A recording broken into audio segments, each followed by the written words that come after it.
नमस्कार फ्रेंड्स, मेरा नाम बबलू वर्मा पेपर हैकर में आपका स्वागत है। हम देखेंगे यहाँ पर हमारा चल रहा था बीए सेकंड सेमेस्टर, जिसमें हम पढ़ रहे थे हिस्ट्री। क्या पढ़ रहे थे भाई?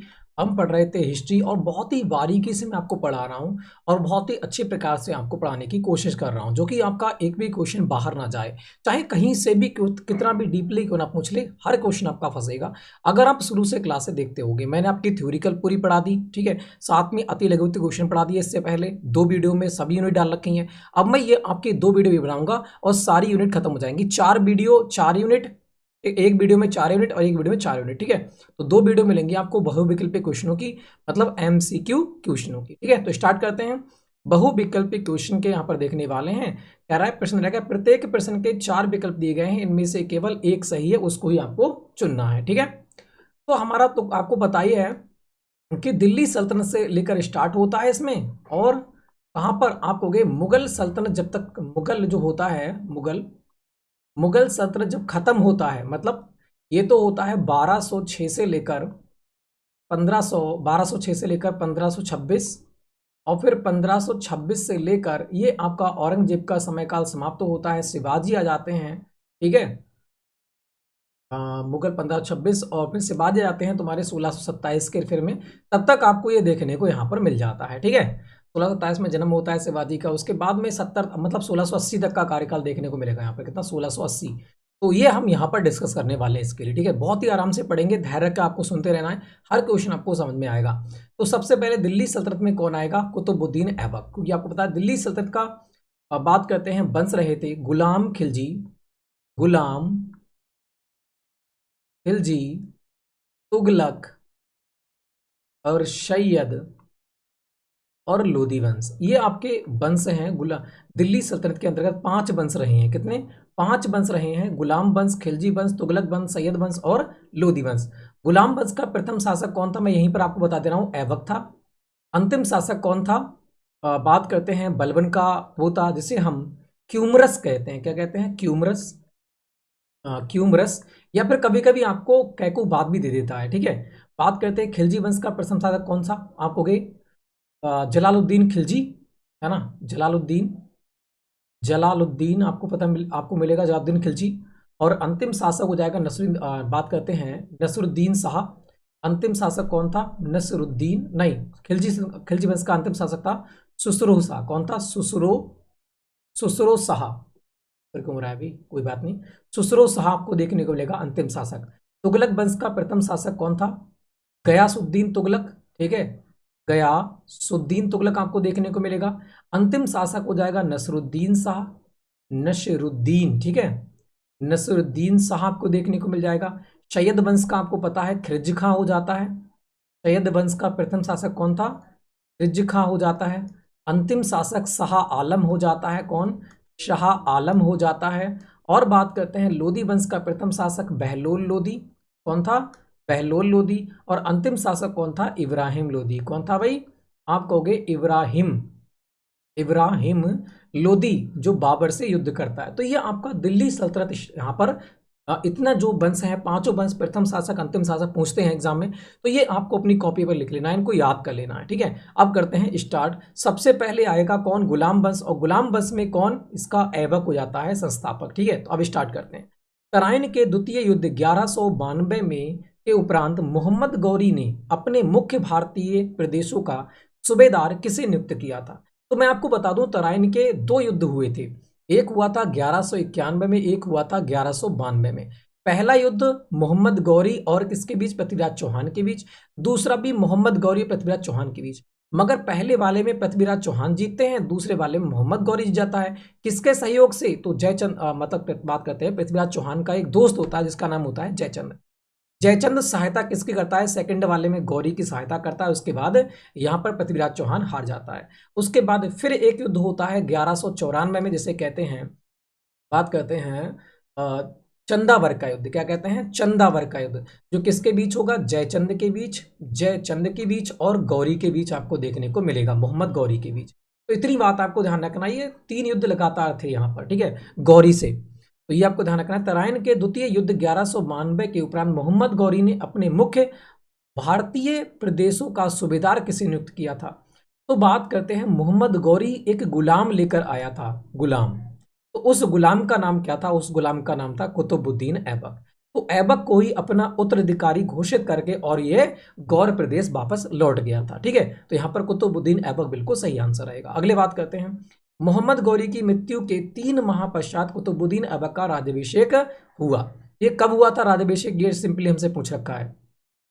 तो मैंने कहा था मोह ए बक, बक भाई क्यों नहीं बोल रहा है? तो वो कह रहा मैं चब रहा हूं, मैं चब रहा हूं, मैं जुलाही कर रहा हूं मुंह के अंदर, इसलिए मैं कुछ नहीं कह रहा हूं। तो यहां पर क्या हो जाएगा? 24 जुलाई 1206। ये मैंने ट्रिक भी आपको बताई थी, थ्योरिकल पढ़ा रहा था तब। तो ध्यान रखना, 1206 में दिल्ली सल्तनत स्टार्ट होगा, तो 1206 तो आपको याद ही होगा साथ में, बस आपको 24 जुलाई याद करना है, वो मैंने याद आपको करा दिया। आगे बात करते हैं, नेक्स्ट क्वेश्चन रखा है, दास वंश का प्रथम शासक कौन था? अथवा भारत में तुर्की साम्राज्य का संस्थापक कौन था? अथवा गुलाम वंश का संस्थापक कौन था? तो गुलाम वंश अभी हमने देखा, कुतुबुद्दीन ऐबक कौन था? गुलाम वंश का संस्थापक हो जाता है। अगले बात करते हैं, कुतुब मीनार का निर्माण प्रारंभ किसने करवाया था? तो प्रारंभ की बात करते हैं, सिर्फ एक ही मंजिल बनी पाई थी, उसके बाद उसकी मृत्यु हो जाती है। तो वह कौन था? कुतुबुद्दीन ऐबक ही था, जिसने इसकी नींव रखी थी। ठीक है, और एक ही मंजिल बना पाया था, पूरी प्रकार से तैयार नहीं हुआ था। अगले बात करते हैं, अब इसके बारे में थोड़ा देखें कुतुब मीनार के बारे में। तो कुतुब मीनार की एक मंजिल तो बनवाई थी किसने? ऐबक ने बनवाई थी, ऐबक ने बनवाई थी। फिर इसका दामाद आता है जो 3 मंजिल और बनवाता है, टोटल जाकर 4 मंजिल हो जाती है। तो 4 मंजिला जो इमारत होती है वो कौन बनवाता है? आपको इल्तुतमिश। कौन बनाता है? इल्तुतमिश यहां पर बनवाया था, इल्तुतमिश। ठीक है, और उसके बाद में ये चौथी मंजिल तो होती है, वो बिजली के कारण टूट जाती है, बिजली गिर जाती है इस पर, तो ये टूट जाती है। उसके बाद ये 5 मंजिला, अब देखोगे तो ये 5 मंजिला बनी हुई है, और ये किसने बनवाई है? तो फिरोज शाह तुगलक ने। किसने? फिरोज शाह तुगलक ने। तो इतनी यहां पर थोड़ी सी कहानी है, इसको याद रखना। तो बात करते हैं, लाख बख्श की उपाधि किस शासक को दी गई थी? तो लाख बख्श किसे कहते थे? कुतुबुद्दीन ऐबक को ही लाख बख्श के नाम से जाना करते थे। तो इतनी बात आपको यहां पर याद रखना है। अगले बात करेंगे, सर्वप्रथम जजिया कर किसने लगाया था? सबसे पहले भारत में जजिया कर लगाने वाला पहली बार किसने लगाया था भारत के अंदर? तो वह लगाया था कुतुबुद्दीन ऐबक ने। किसने? कुतुबुद्दीन ऐबक ने सबसे पहले लगाया था, ये भी बात आपको ध्यान रखना है। ठीक है, अगले बात करते हैं, निम्नलिखित में से किस शासक की मृत्यु चौगान या फिर पोलो खेलते हुए घोड़े से गिरकर हो जाती है? तो इसके बारे में हमने शॉर्ट क्वेश्चन में देखा था, आंसर हो जाएगा को बात करते हैं कुतुबुद्दीन ऐबक। ठीक है, अब यहां से स्टार्ट हो जाता है, उसका दामाद आ जाएगा, आप इल्तुतमिश के बारे में पढ़ेंगे। तो इल्तुतमिश किसका दास था? तो इल्तुतमिश आपको पता है कुतुबुद्दीन ऐबक का दास था, और अपने दास से ही अपनी बेटी की शादी भी कर देता है। तो इल्तुतमिश कौन था? कुतुबुद्दीन ऐबक का दामाद भी था। अगली बात करते हैं, दास वंश का वास्तविक संस्थापक कौन था? अथवा दिल्ली सल्तनत का वास्तविक संस्थापक कौन था? वेरी इंपॉर्टेंट है, क्योंकि कुतुबुद्दीन ऐबक को वास्तविक संस्थापक नहीं माना जाता। ठीक है, मगर जो वास्तविक संस्थापक है वो इल्तुतमिश के दामाद को माना जाता है। ये बहुत इंपॉर्टेंट क्वेश्चन है, और ये बार बार क्वेश्चन इसीलिए बनता है क्योंकि कुछ लोग क्या करते हैं? ऐबक लगाते हैं। मगर दास वंश का वास्तविक संस्थापक या दिल्ली सल्तनत का वास्तविक संस्थापक की बात करें तो वह था इल्तुतमिश। वेरी इंपॉर्टेंट क्वेश्चन है ये। अगले बात करते हैं, इल्तुतमिश था, इल्तुतमिश क्या था?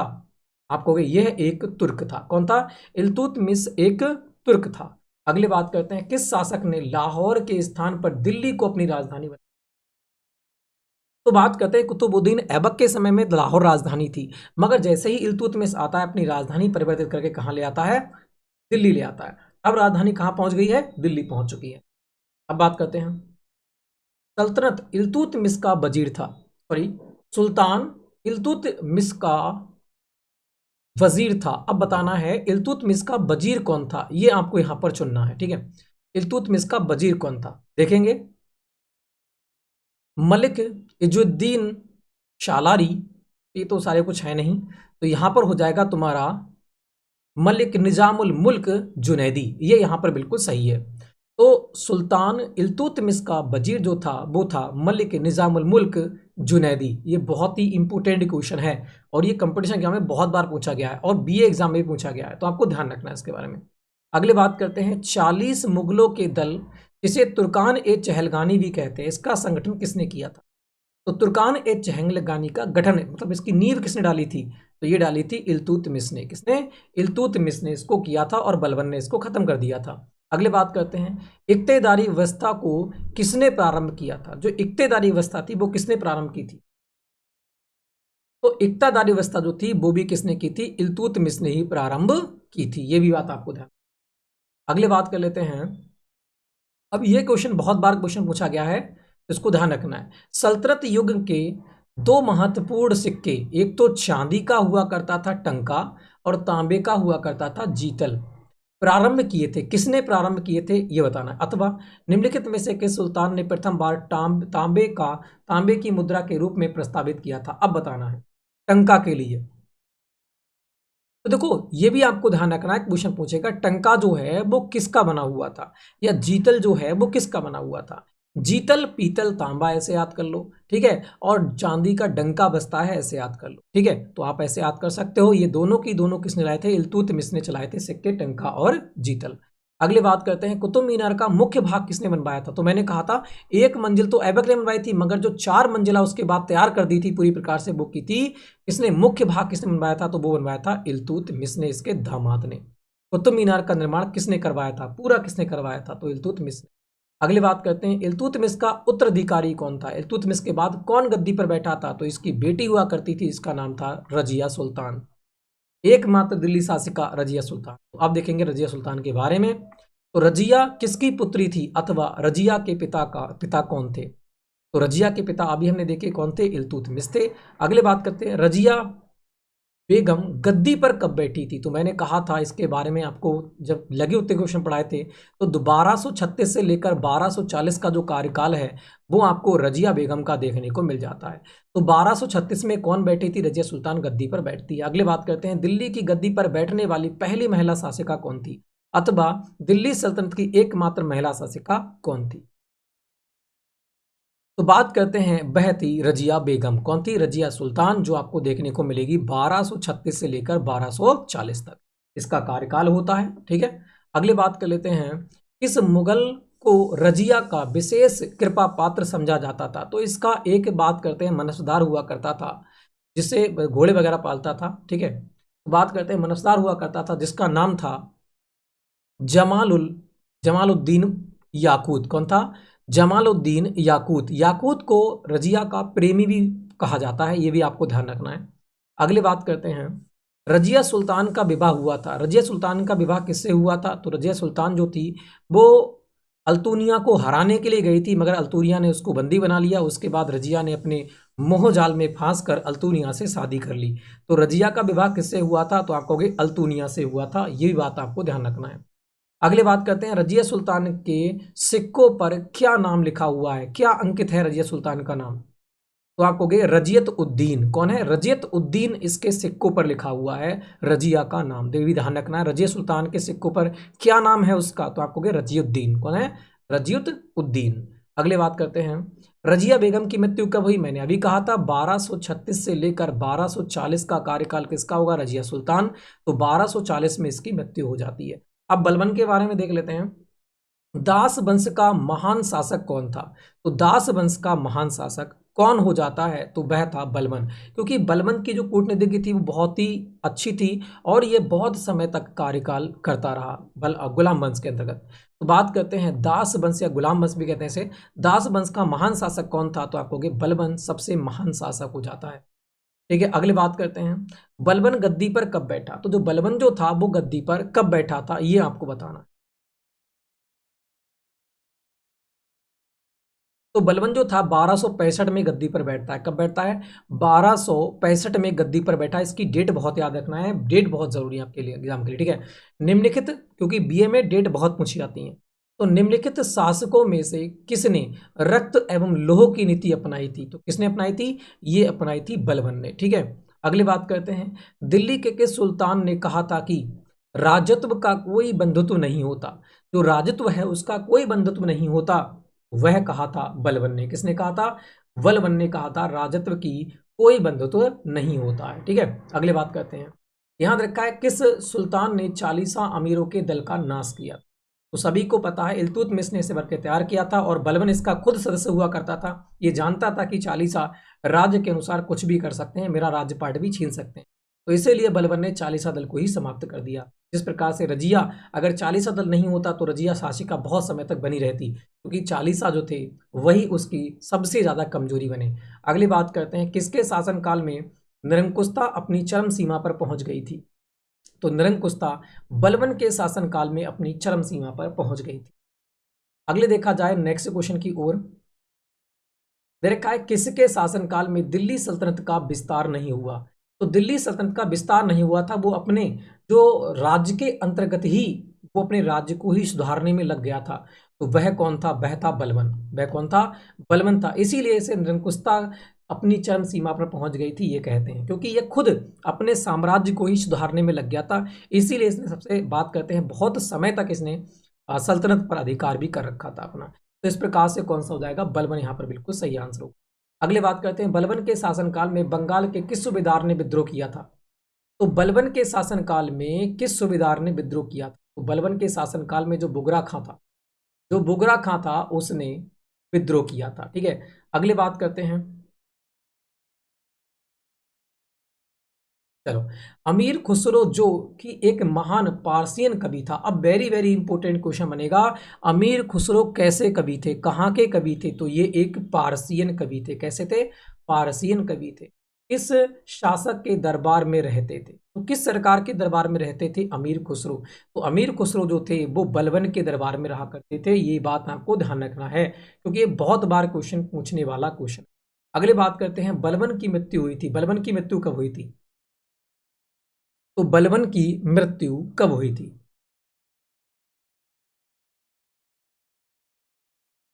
बलबन की मृत्यु हुई थी 1287 में। कब हुई थी? बलबन की मृत्यु हो जाती है 1287 में। कुछ समय आपको दे रहा हूं मैं। अगली बात करते हैं, गुलाम वंश का अंतिम शासक कौन था? तो गुलाम वंश का अभी मैंने बताया था, गुलाम वंश का अंतिम शासक जिसे हम देखो, अगर कैकुबाद दे रखा है तो कैकुबाद लगाएंगे, क्योंकि कैकुबाद का बेटा होता है फिर क्यूमरस। तो क्यूमरस यहाँ पर दे रखा है तो हम क्यूमरस की ओर चले जाएंगे। ठीक है, तो गुलाम वंश का अंतिम शासक, कभी कभी आपको कैकुबाद भी देगा और कभी कभी आपको क्यूमरस देगा। अगर क्यूमरस ऑप्शन में नहीं है तो आपको कैकुबाद लगाना है, अगर क्यूमरस ऑप्शन में है तो आपको क्यूमरस ही लगाना है, क्योंकि क्यूमरस किसका बेटा था? कैकुबाद का। कैकुबाद किसका बेटा था? बलबन का बेटा था। तो इस प्रकार से थोड़ी सी कहानी है यहाँ पर। अगले बात कर लेते हैं नेक्स्ट क्वेश्चन। यार अब यहाँ पर आता है जलालुद्दीन खिलजी। ठीक है, खिलजी वंश का प्रथम शासक जलालुद्दीन खिलजी। तो बात करते हैं जलालुद्दीन खिलजी ने किस सुल्तान का वध करके दिल्ली सल्तनत पर अधिकार किया। तो भाई यहाँ पर क्यूमरस भी दे रखा है, कैकुबाद भी रखा है, तो हम यहाँ पर क्या लगाएंगे? क्यूमरस लगाएंगे, क्योंकि क्यूमरस अंतिम शासक है, तो इसीलिए हम क्यूमरस ही लगाएंगे। अगले बात करते हैं, कभी कभी आपको कैकुबाद भी यहाँ पर लिखा हुआ देखने को मिलेगा। ठीक है, अगले बात करते हैं, खिलजी वंश का संस्थापक कौन था, अथवा खिलजी वंश का प्रथम शासक कौन था, अथवा खिलजी वंश की स्थापना किसने? तो खिलजी वंश की स्थापना की थी जलालुद्दीन खिलजी ने। किसने की थी? जलालुद्दीन खिलजी ने। अगली बात करते हैं, जलालुद्दीन खिलजी ने खिलजी वंश का की स्थापना की थी, कब की थी? जलालुद्दीन खिलजी ने खिलजी वंश की स्थापना की थी, कब की थी? जलालत भरी हुई थी, उसे किसी का नभय भय नहीं था। तो भय मतलब नभय। ठीक है, तो जलालुद्दीन खिलजी ने खिलजी वंश की स्थापना कब की थी? 1290। अगले, जलालुद्दीन खिलजी के शासनकाल की प्रमुख घटना क्या थी? जलालुद्दीन खिलजी के शासनकाल की प्रमुख घटना क्या थी? बताएंगे। सिद्दी मौला का विद्रोह, तो बात करते हैं सलीम का विद्रोह, खुर्रम का विद्रोह, या इनमें से कोई नहीं। खुर्रम तो शाहजहां कहते हैं, तो ऐसा कुछ यहाँ पर देखने को तो मिलेगा नहीं। ना ही सलीम का विद्रोह होगा, यहाँ हो जाएगा सीदी मौला का विद्रोह। किसकी? सीदी मौला का विद्रोह यहाँ पर देखने को मिलेगा। जलालुद्दीन खिलजी के शासनकाल की प्रमुख घटना थी सीदी मौला का विद्रोह। अगले बात करते हैं, मलिक छज्जू ने जलालुद्दीन के विरुद्ध विद्रोह किया था। मलिक छज्जू ने जलालुद्दीन के विरुद्ध विद्रोह किया था। तो ये कब किया था? 1291 में। कब किया था? 1291। छज्जा निकला हुआ है, ये क्या कर रहे हो भाई? 91 है ना, 91 ऐसे याद कर लो इसे। अगली बात करते हैं, किस सुल्तान का वध करके अलाउद्दीन खिलजी ने दिल्ली का सिंहासन प्राप्त किया? तो अलाउद्दीन खिलजी किसका भतीजा था? जलालुद्दीन खिलजी का। जलालुद्दीन खिलजी को मारकर अलाउद्दीन खिलजी ने अपना राज्याभिषेक किया था, और उसकी बेटी से, जलालुद्दीन खिलजी की बेटी से इसने शादी भी कर ली। ये आपने पद्मावती मूवी में देखा होगा। अगली बात कर लेते हैं अलाउद्दीन खिलजी की। अलाउद्दीन खिलजी दिल्ली का शासक कब बना था? तो अलाउद्दीन खिलजी जब दिल्ली खिल उठा तो नाचने लगेगा। 9 और 6 कहाँ पर है? नाचने। तो 1296 में अलाउद्दीन खिलजी दिल्ली का शासक कब बना था? 1296 में। अगली बात करते हैं, अलाउद्दीन खिलजी का वास्तविक नाम क्या था? तो अलाउद्दीन खिलजी का जो वास्तविक नाम था वो क्या था? ठीक है, देखेंगे। अलाउद्दीन खिलजी का अली गुरसप्पा था, गाजी मलिक था, जूना खां था, या फिर बात करते हैं अला उल मुल्क था। तो इसका नाम था अलाउद्दीन खिलजी। आपने देखा होगा जो पद्मावती मूवी है उसमें जो एक्टर है ना, जो उसमें जिसमें अलाउद्दीन खिलजी बनता है वो बहुत गुस्से में रहता है ना। आपने देखा होगा उसका मुंह बहुत गुस्से में लगता है, जैसे कि बहुत गुस्सा हमेशा। तो बात करते हैं गुरसप्पा, इस प्रकार से इसको याद कर लेना। तो अलाउद्दीन खिलजी का वास्तविक नाम क्या था? गुरसप्पा देखने को मिल जाता। उलूग खां बलबन का नाम था। अलाउद्दीन खिलजी ने देवनागरी पर आक्रमण किया था। अलाउद्दीन खिलजी ने देवनागरी पर आक्रमण कब किया था? तो देवों की नगरी में क्या करती हैं भाई? आप कहोगे परियां नाचती हैं, तो नाचती 9 और 4, तो आप कहोगे 1294 में। अलाउद्दीन खिलजी ने देवगिरी पर आक्रमण कब किया था? 1294 में आक्रमण किया था। उसके बाद वापस आया और 1296 में अपने बात करते हैं उसके भतीजे ने मार दिया। ठीक है, उसके बाद में वो गद्दी हासिल कर लेता है। अलाउद्दीन खिलजी ने चित्तौड़ पर आक्रमण कब किया? भी चित्तौड़ है पद्मावती वाला, तो आपको 1303 में किया था। चित्तौड़ में 3 देख लेना, चित्तौड़ तौड़ में तारा है तो ता से 3 बन जाएगा, आराम से आपको याद हो जाएगा 1303। अगली बात करते हैं, अलाउद्दीन खिलजी ने मारवाड़ पर आक्रमण कब किया था? अलाउद्दीन खिलजी ने मारवाड़ पर आक्रमण कब किया था? मारवाड़ में एम कैसा बनेगा? ऐसे इसको जोड़ दो तो क्या बन जाएगा? आप कहोगे यहाँ बन जाएगा 8 भी बनेगा और 3 भी बनेगा।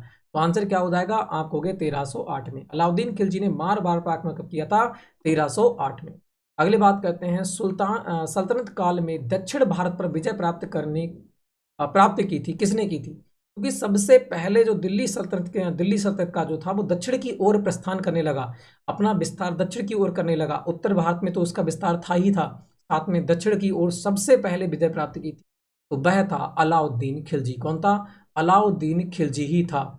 और इसी को मिलता है मलिक काफूर हिजड़ा। ठीक है, ये भी आपको ध्यान रखना है। दक्षिण में विजय प्राप्त करने वाला प्रथम मुस्लिम शासक कौन था? तो वह था अलाउद्दीन खिलजी। अगले बात करते हैं, मलिक काफूर किसका सेनापति था जिसे गुजरात से उठाया था? ये एक हिजड़ा था, ये भी आपको ध्यान रखना है, पूछ लेता है कभी कभी एग्जाम में भी। ठीक है, कि मलिक काफूर कौन था? तो ये गे था, गे भी ले देगा कभी कभी हिजड़ा भी देखने को मिलेगा। तो मलिक काफूर सेनापति था, किसका था? तो आपको अलाउद्दीन खिलजी का सेनापति था, जिसे दक्षिण अभियान सौंप दिया था इसने। अलाउद्दीन खिलजी ने दक्षिण विजय का कार्य अपने किस सेनापति को सपुर्द कर दिया था? तो वह था मलिक काफूर। ठीक है, मलिक काफूर को इसने दक्षिण विजय के लिए भेजा था। तो ये भी आपको ध्यान रखना है। अगले बात करते हैं, दक्षिण भारत के किस पराजित शासक ने मलिक काफूर को कोहिनूर हीरा भेंट किया था? तो मलिक काफूर को कोहिनूर हीरा किसने भेंट किया था? तो वह था प्रताप रुद्रदेव। प्रताप रुद्रदेव ने मलिक काफूर को कोहिनूर हीरा दिया था। ठीक है, अगली बात करते हैं, हाजी मौला ने किस शासक के समय में विद्रोह किया? हाजी मौला ने किस शासक के समय में विद्रोह किया था, ये बताना। तो हाजी मौला ने किस शासक के समय विद्रोह किया था? देखो, शासक की बात करेगा तो वह हो जाएगा अलाउद्दीन खिलजी, क्योंकि उस समय कौन था? अलाउद्दीन खिलजी ही से मतलब बात करते हैं लड़ाई पर गया था। ठीक है, तो इसलिए हाजी मौला ने किस शासक के समय विद्रोह किया था? तो अलाउद्दीन खिलजी ही इसका राइट होगा ज्यादातर। अगर अलाउद्दीन खिलजी नहीं है तो आप जलालुद्दीन खिलजी लगा सकते हो। बात करते हैं, नबीन मुसलमानों का विद्रोह किसके शासनकाल में हुआ था? नबीन मुसलमानों का विद्रोह, क्योंकि अलाउद्दीन खिलजी जो था वो कट्टर सुन्नी मुसलमान था, और नबीन मुसलमानों मतलब जो हिंदू हुआ करते थे उनको मुसलमान बनाता था। तो ये किसके शासनकाल में हुआ था? तो ये भी हुआ था अलाउद्दीन खिलजी के ही शासनकाल में। ठीक है, अलाउद्दीन खिलजी के ही शासनकाल में। अगली बात करते हैं, कौन सा शासक बाजार नियंत्रण व्यवस्था के लिए जाना जाता है, अथवा बाजार में मूल्यों का नियंत्रण किस शासक का है? तो आप कहोगे ये हो जाएगा अलाउद्दीन खिलजी, इसी ने बाजार नियंत्रण नीति चलाई थी। अगली बात करते हैं, अपने सैनिकों को पूर्णतः नगद भुगतान करने वाला पहला सुल्तान कौन था? तो नगद भुगतान क्या था? लूटता था और नगद भुगतान करता था, वह था अलाउद्दीन खिलजी। अगली बात करते हैं, सेना में उपाधि को किसने प्रस्तावित किया था? तो सेना में उपाधि दी थी, बड़े बड़े पद भी दिए थे, तो वह था अलाउद्दीन खिलजी। कौन था? अलाउद्दीन खिलजी। अगली बात करते हैं, किस भवन का निर्माण अलाउद्दीन खिलजी ने नहीं करवाया था? तो बात करते हैं, अलाई मस्जिद बनवाई थी, अलाई दरवाजा बनवाया था, और बात करते हैं हजार सितून महल बनवाया था, मगर बात करते हैं पंचमहल इसने नहीं बनवाया था। ठीक है, अगली बात करते हैं, अमीर खुसरो का जन्म कहाँ हुआ था? तो अमीर खुसरो का जन्म हुआ था पटियाला कासगंज। तो यहां पर आंसर रहेगा ऑप्शन नंबर बा। ठीक है, पटियाला में हुआ था। अगले बात करते हैं, अलाउद्दीन खिलजी के दरबारी कवि अमीर खुसरो ने मुख्यतः किस भाषा में लिखा है? तो किस भाषा में लिखा है? मैंने कहा था एक ही है, सॉरी अमीर खुसरो की बात हो रही, हाँ तो फारसी भाषा में, ठीक है ठीक है। अमीर खुसरो क्या था? ये फारसी भाषा का ज्ञाता था, तो फारसी भाषा यहाँ पर बिल्कुल सही हो जाएगी।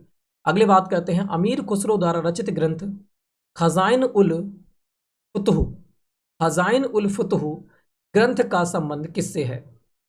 खजाइन उल फुतह का संबंध किससे है? तो अलाउद्दीन खिलजी से। किससे है? अमीर खुसरो द्वारा रचित खजाइन उल फुतह ग्रंथ का संबंध किससे है? तो ये अलाउद्दीन खिलजी से हो जाता है। अलाउद्दीन खिलजी की मृत्यु कब हुई थी? तो अलाउद्दीन खिलजी की मृत्यु कब हुई थी ये आपको यहां पर बताना है, ठीक है। तो ये होती है तुम्हारी पहली बात तो 2 जनवरी आपको याद रखना है, उसके बाद में 1316 याद रखना है। तो 2 जनवरी 1316 में अलाउद्दीन खिलजी की मृत्यु हो जाती है। इतनी बात आपको यहाँ पर याद रखना है, ठीक है। अगली बात करते हैं, तोता हिंद का तोता या फिर तोता ए हिंद नाम से किसे जाना जाता है? तो ये तो सबको पता होगी, अमीर खुसरो को जाना जाता है। अब बात करते हैं गयासुद्दीन तुगलक के बारे में, ठीक है। तुगलक वंश का प्रथम शासक गयासुद्दीन तुगलक। तो तुगलक वंश का प्रथम शासक कौन था, अथवा तुगलक वंश का संस्थापक कौन था? तो वह हो जाता है गयासुद्दीन तुगलक। तुगलक वंश की स्थापना कब की गई थी? गया कहाँ गया भाई? दूर गया, दो से दूर गया। तो 1320 में क्या हुआ था? तुगलक वंश की स्थापना की गई थी गयासुद्दीन तुगलक के तहत। अगले बात करते हैं, सुल्तान बनने से पूर्व गयासुद्दीन तुगलक कहाँ का सूबेदार था?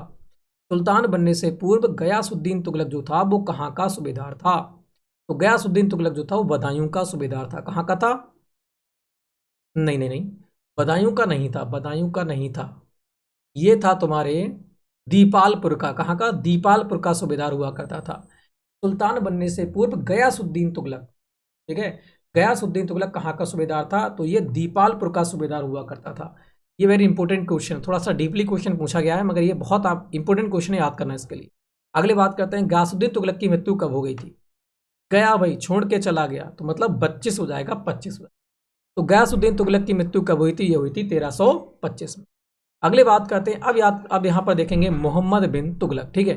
तो मोहम्मद बिन तुगलक गद्दी पर कब बैठा? मोहम्मद तुगलक भी दे दे कभी कभी, और कभी कभी मोहम्मद बिन तुगलक देगा, तो दोनों के बारे में याद रखना, इसलिए यहाँ पर 2 बार दे रखा है, मोहम्मद तुगलक और मोहम्मद बिन तुगलक, दोनों एक ही के नाम है। तो मोहम्मद बिन तुगलक दिल्ली का शासक कब बना या फिर गद्दी पर कब बैठा? तो जब गयासुद्दीन तुगलक मरेगा उसी के बाद 1325 में मोहम्मद बिन तुगलक गद्दी पर बैठेगा, जो एक अयोग्य सेनापति था। अगले बात करते हैं, मोहम्मद बिन तुगलक ने दिल्ली के स्थान पर किस नगर को अपनी राजधानी बनाने की योजना बनाई थी? अथवा मोहम्मद बिन तुगलक ने दिल्ली से अपनी राजधानी स्थानांतरित की थी कहाँ पर? देवगिरी अथवा दौलताबाद इसने प्रस्तावित की थी, मगर ये भी पूरी प्रकार से योजना नहीं हो पाई। वहां पर कुछ लोग पहुंचे, कुछ लोग अधवर में ही अपनी स्थिति ग्रहण कर चुके थे, कुछ लोग मर चुके थे, बहुत सारी दिक्कतों का सामना करना पड़ा था और इसका राजकोष जो था वो भी खाली हो गया था। अगले बात करते हैं, नेक्स्ट क्वेश्चन, मोहम्मद बिन तुगलक ने सांकेतिक मुद्रा का प्रचलन किस धातु में किया था? तो मोहम्मद बिन तुगलक ने तांबे के सिक्के चलाए थे, उसके बाद लोग घर घर अपने घर घर में तांबे के सिक्के छापने लगे, क्योंकि इस पर कोई मोहर नहीं हुआ करती, तो इसलिए ये भी इसकी योजना असफल रही थी। तांबे के सांकेतिक सिक्के किसने प्रस्तावित किए थे? तो वह था मोहम्मद बिन तुगलक। कौन था? मोहम्मद बिन तुगलक। अगली बात करते हैं, कौन सी योजना मोहम्मद बिन तुगलक ने नहीं बनाई थी? तो राजधानी परिवर्तन की थी, हाँ जी, देवगिरी दौलताबाद बनाई थी। सांकेतिक मुद्रा चलाई थी, हाँ चलाई थी भाई। देवगिरी पर आक्रमण किया था, यह बात कहते हैं कराजल पर चढ़ाई की थी। देखो देवगिरी पर आक्रमण किया था, बिल्कुल सही बात है, उसको अधीन भी कर लिया था। बात करते हैं कराजल की चढ़ाई नहीं की थी, यही हमारा राइट आंसर हो जाएगा।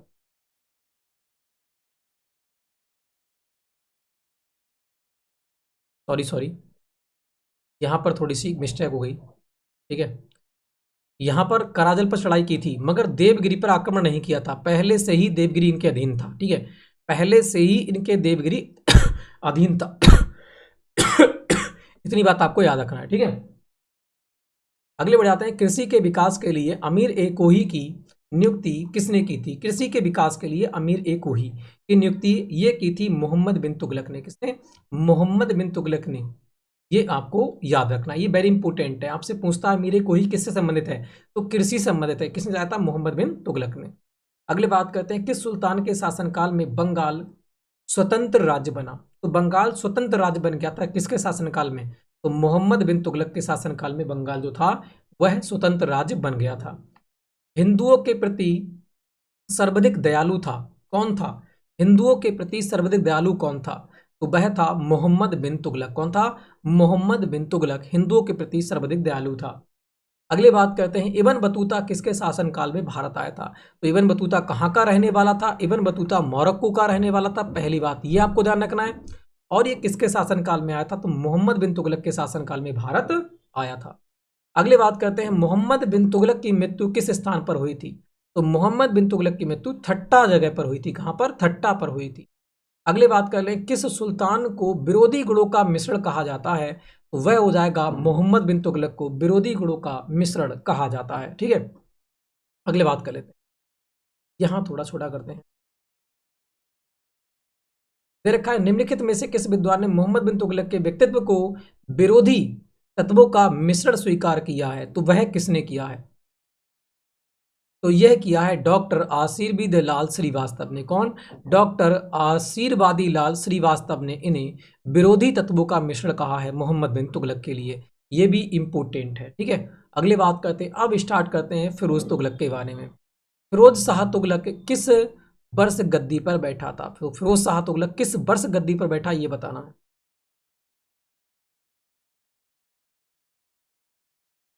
तो फिरोज शाह तुगलक जो था वो बैठा था गद्दी पर 1360 में। कब? 1360 में गद्दी पर बैठा था। ठीक है, 1307 में गद्दी पर बैठा था। अगली बात करते हैं, दिल्ली के सुल्तानों में महान निर्माता था। दिल्ली के सुल्तानों में महान निर्माता कौन था जिसके शासनकाल में सबसे ज्यादा गुलाम रहे थे? तो वह था फिरोज शाह तुगलक। कौन था? फिरोज शाह तुगलक। और महान निर्माता क्यों कहा जाता है? इसने नहरों के निर्माण करवाए, कुओं के निर्माण करवाए, इसलिए इसे महान निर्माता कहा जाता है। दीवान ए बंदगान की स्थापना किसने की? दीवान ए बंदगान की स्थापना फिरोज शाह तुगलक ने की। किस शासक ने ब्राह्मणों से भी जजिया, बात करते हैं, ब्राह्मणों से भी जजिया धार्मिक वसूला था? तो वह किसने वसूला था? तो वह था फिरोज शाह तुगलक। फेरो जो फेरे लेते हैं, ब्राह्मण क्या करते हैं? फेरे दिलवाते हैं आपके लिए, पंडित जो होते हैं, ऐसे याद कर लो इसके लिए। तो ब्राह्मणों पर जजिया कर किसने लगाया था? फिरोज शाह तुगलक ने लगाया था। अगली बात करते हैं, फतुहात ए फिरोज शाही का लेखक कौन है? फतुहात ए फिरोज शाही का लेखक कौन है? तो वह खुद हो जाएगा फिरोज शाह तुगलक। कौन? फिरोज शाह तुगलक, फतुहात ए फिरोज शाही। बात करते हैं, फिरोज शाह तुगलक की आत्मकथा का क्या नाम है? तो वह है फतुहात ए फिरोज शाही। कौन है? फतुहात ए फिरोज शाही। अगली बात कर लेते हैं, फिरोज तुगलक की मृत्यु कब हुई थी? तो फिरोज तुगलक की मृत्यु कब हुई थी, ये आपको यहां पर बताना है। तो फिरोज तुगलक की मृत्यु हुई थी 1388 में। वेरी वेरी इंपॉर्टेंट है। फा कैसे बनना है? ऐसे तो बनना है। तो ऐसे आप इसको जोड़ दो, 8 बन जाएगा, आराम से याद हो जाएगा। तो 1388 में फिरोज तुगलक की मृत्यु हो जाती है। अब बात करेंगे यहां पर लोधी वंश। ठीक है, तो बात करते हैं, लोधी राजवंश की स्थापना किसने की, अथवा लोधी वंश का संस्थापक कौन था? तो मैंने पहले बता चुका हूं, बहलोल लोधीजा तो लोधी वंश का प्रथम संस्थापक, इब्राहिम लोधी लोधी वंश का अंतिम शासक। अगले बनेंगे, जौनपुर राज्य को दिल्ली सल्तनत में किसने मिलाया था? तो जौनपुर राज्य को दिल्ली सल्तनत में बहलोल लोधी ने मिलाया था। किसने? बहलोल लोधी ने मिलाया था। ठीक है, ऐसे याद कर लो। चलो आगे बढ़ते हैं, याद कर ट्रिकी नहीं है इसके। तो सिकंदर लोधी गद्दी पर कब बैठा? सिकंदर लोधी गद्दी पर कब बैठा? तो सिकंदर लोधी जो था वो 1489 में गद्दी पर बैठता है। कब बैठता है? 1489 में गद्दी पर बैठता है। सिकंदर लोधी का वास्तविक नाम क्या था? तो सिकंदर लोधी का वास्तविक नाम निजाम खां था। कौन था? निजाम खां सिकंदर लोधी का वास्तविक नाम हो जाता है। अगले बात करते हैं, आगरा नगर की स्थापना किसने की थी? तो सिकंदर लोधी ने 1504 में। कब? सिकंदर लोधी ने 1504 में आगरा नगर की स्थापना की थी। डेट आपको बहुत इंपॉर्टेंट है, डेट आपको याद करनी पड़ेगी। किस शासक ने आगरा को राजधानी बनाया था? तो आपको बताया सिकंदर लोधी ने आगरा नगर की स्थापना कर दी, तो वही क्या बनाएगा, अब आगरा को राजधानी भी बनाएगा। तो आगरा को राजधानी कौन बनाता है? सिकंदर लोधी बना देता है। ठीक है, अगले बात करते हैं, सिकंदर लोधी की मृत्यु हुई, सिकंदर लोधी की मृत्यु कब हुई थी? तो सिकंदर लोदी की जो मृत्यु होती है वो होती है 1517 में। सिकंदर लोदी की मृत्यु कब हुई? 1517 में। अगली बात करते हैं, पानीपत का प्रथम युद्ध कब लड़ा गया? तो आपको सभी को पता है 21 अप्रैल 1526 में क्या होता है? पानीपत का प्रथम युद्ध लड़ा जाता है। पानीपत का प्रथम युद्ध कब लड़ा गया? 21 अप्रैल 1526 में। अगली बात करते हैं, पानीपत का प्रथम युद्ध किसके मध्य हुआ था? तो आप लोगों को पता होगा कि 21 अप्रैल 1526 में इब्राहिम लोदी और बाबर के बीच होता है। तो इब्राहिम लोदी और बाबर कहाँ पर है? इब्राहिम लोदी और बाबर के बीच आपको देखने को मिलेगा पानीपत का प्रथम युद्ध 21 अप्रैल 1526। वेरी इंपॉर्टेंट है, 21 अप्रैल 1526 पूरी डेट आपसे पूछेगा। अगली बात करते हैं, बाबर ने किस युद्ध में इब्राहिम लोदी को पराजित किया था? तो बाबर ने पानीपत के प्रथम युद्ध में बाबर को पराजित किया था। चौसा का युद्ध मैंने बताया था, ये होता है तुम्हारा 1539 में आपको देखने को मिलेगा। और थानेश्वर का तो युद्ध मुझे पता नहीं है। हल्दी घाटी की बात करते हैं, ये मिलेगा 1576 में। और बात करते हैं, ठीक है, ये आपका हो गया। तो और पानीपत का युद्ध हो गया 21 अप्रैल 1526 में। 21 अप्रैल 1526 में। तो पानीपत का युद्ध आपको यहाँ पर बिल्कुल राइट। पानीपत के ये प्रथम युद्ध का सर्वाधिक महत्वपूर्ण परिणाम क्या हुआ? पानीपत के प्रथम युद्ध का सर्वाधिक महत्वपूर्ण परिणाम क्या हुआ? इब्राहिम लोदी की पराजय हुई और बाबर जीत गया। इब्राहिम लोदी की पराजय हुई और बाबर जीत गया। ठीक है, अगली बात कर लेते हैं। देखा, इब्राहिम लोदी की मृत्यु कब हुई? तो इब्राहिम लोदी कब मारा था? पानीपत के युद्ध में 21 अप्रैल 1526 में। लोदी वंश का अंतिम शासक कौन था? तो वह हो जाता है इब्राहिम लोदी। लोदी वंश का अंतिम शासक कौन था? इब्राहिम लोदी। लोदी सल्तनत किस नस्ल के थे? लोदी सल्तनत जो थे वो किस नस्ल के थे, किस वंश के थे? ये वेरी इंपॉर्टेंट है, बार बार क्वेश्चन पूछाता है। तो लोदी सल्तनत किस वंश के थे? तो ये अफगानी थे। कौन थे? ये अफगानी थे। और ये एग्जाम में बहुत ज़्यादा पूछा जा रहा है क्योंकि ये थोड़ा सा डीपली क्वेश्चन हो जाता है। तो लोदी सल्तनत किस नस्ल के थे? तो ये अफगान थे। तो ये बात आपको यहाँ पर ध्यान रखना है। उसके बाद हमारा आ जाएगा मुगल सल्तनत। तो मुगल सल्तनत क्या करेंगे हम दूसरी वीडियो में स्टार्ट करेंगे। तो आज अभी मैंने पहली वीडियो थी पार्ट नंबर जो 1 जो है, पार्ट नंबर 1 MCQ का जो है, उसमें मैंने आपको दिल्ली सल्तनत पूरा खत्म करा दिया। अब उसके बाद में मुगल सल्तनत अगली वीडियो आपको पूरी मिल जाएगी, उसमें पूरा की पूरा मुगल सल्तनत आपका खत्म हो जाएगा। ठीक है, तो वीडियो अच्छी लगी हो तो वीडियो को लाइक करना, वीडियो को शेयर करना, वीडियो को और चैनल को कर देना सब्सक्राइब, बेल आइकन को प्रेस कर देना। नेक्स्ट वीडियो मिलेंगे, तब तक के लिए जय हिंद, जय भारत।